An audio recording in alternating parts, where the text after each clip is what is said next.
You're a CrossFit regional competitor, yeah? Yes. So I was a competitive gymnast my whole life, and then did like marathon training and did a lot of long distance stuff in college. Was kind of having like an identity crisis because I was like, so addicted to like training for something and just like the pursuit of, self betterment there. Right. And so got into CrossFit, and I never expected to get into the competitive side. I just happened to be like good at it.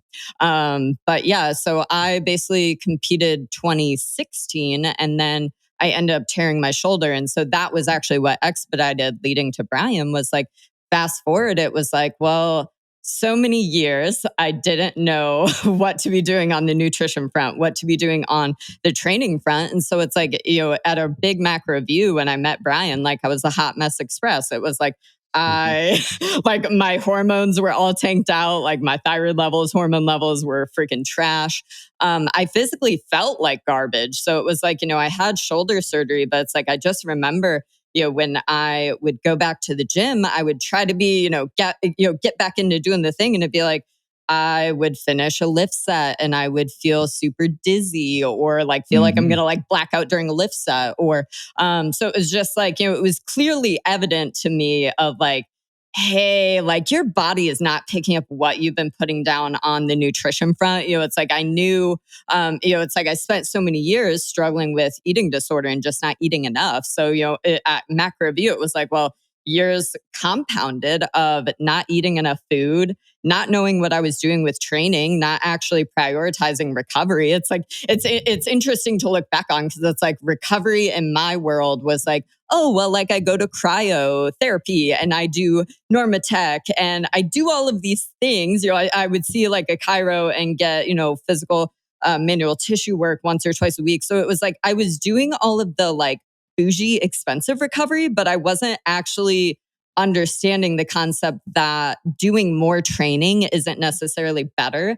And I wasn't understanding, again, it's like hashtag no rest days. If you scroll back far enough on the Instagram, you'll see like hashtag no rest days, you'll see all that stuff. So it's like, it wasn't until I met Bryan and kind of just all the wheels were off the bus and I just felt like total garbage, that it was like, okay, well, insanity is also, doing the same thing over and over and expecting a different response or, a different outcome. And so when I met Bryan, it was like, here I was coming back from shoulder surgery.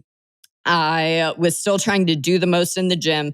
I was still wanting to train the same exact way I was doing, aka I was wanting to do all of this volume and not take rest days and do, high intensity exercise 24/7, 365, but mutually thought that doing the same things I was doing would help me feel better, right? And so it's like, that was actually like something I jotted down to ask Bryan, was like, how annoying was I to work with as a one-on-one client? Because it's like, we still, like way back in the day, it's like with Paragon now, you download an app, everything's through Train Heroic and it's super dope. But it's like, the way that Bryan used to do one-on-one coaching was actually pretty cool, because it was just, he would create a Facebook group basically for, the client and then for him.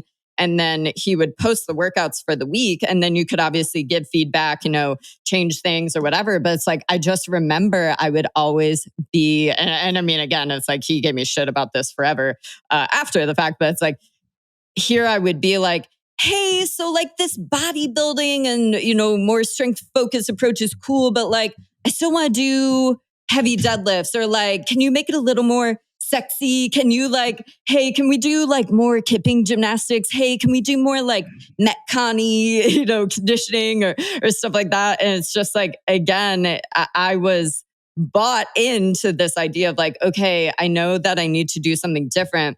But then mutually, it's like I was, I would kind of keep going the back end of like, hey, so like, but can you like make this a little more CrossFit-y? Hey, like this is really cool. And like, I'm buying into it, but also like, I'm finishing my workouts and I don't feel like, dead. I don't feel, I don't feel sweaty and sore. Yeah. We hear that. Bryan, how do you address that? How do you merge the two things kind of together, or do you?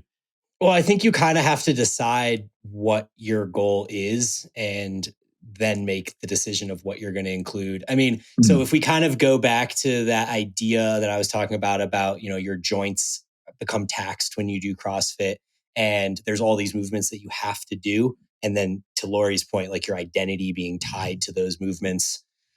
I think you just have to make an audit kind of what is really driving you towards your goals. And so like when you look at my experience there, my knees hurt all the time and my elbows hurt all the time and my shoulders hurt some of the time. And wait. Did you have emotional support knee sleeves? Because like I love ripping on this because it's like if I look back, it was like, I literally couldn't touch a barbell if I didn't have like weightlifting shoes, knee sleeves, belt. Like I might as well have like a safety helmet because I had to have all the things, right? Yeah. And it's like bodybuilding, you don't have that. Like it's not that like CrossFit's bad. It's just like you're doing so much output, so much volume. It's like you shouldn't be competing in training, but you are. The goal is, well, hey, I'm gonna be the fastest one this workout. I'm gonna get the most reps, and so it's like by default you would just end up with, feeling like you played in traffic, feeling like you got run over by a bus on the regular, right? Yeah. I mean, so CrossFit is this thing where you have to be good at so many things. So you're actually benefited by becoming better at these skills and honing your craft, so to speak, right?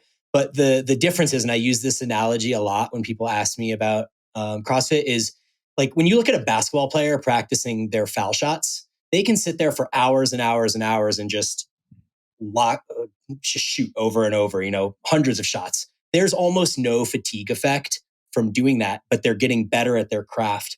When you try to get better at your craft in CrossFit, you have to do so by basically working out. Like a practice session is like, okay, maybe I'll take it easy today and I'll do like 5 squat clean thrusters on 1 minute and like 5 muscle ups on the other minute or something like that. And that's like an easy session because you're getting like built-in rest in there. But at the end of the day, you're still moving dynamically. You're still stressing your joints. You're still causing a cortisol increase. You're still doing these things that maybe are not the best for your hormones. And we know that if the goal is for you to just look better and be healthy, that the dose that you need is so much lower than what these people that are trying to improve at CrossFit, like someone who's trying to compete in CrossFit, the dose that you need is so much lower for that. And so that was one of the big things that drove me toward this more strength hypertrophy thing, was understanding that I can still look the same or better as I did during CrossFit, but I can work out for a third of the time or a quarter of the time. That's huge, man. Yeah. I mean, that's a huge like minimum effective dose. Like, especially if you've been training the way you have been training or you're experiencing a lot of like issues and pain, like what can you do the least and still get the result that you're looking for?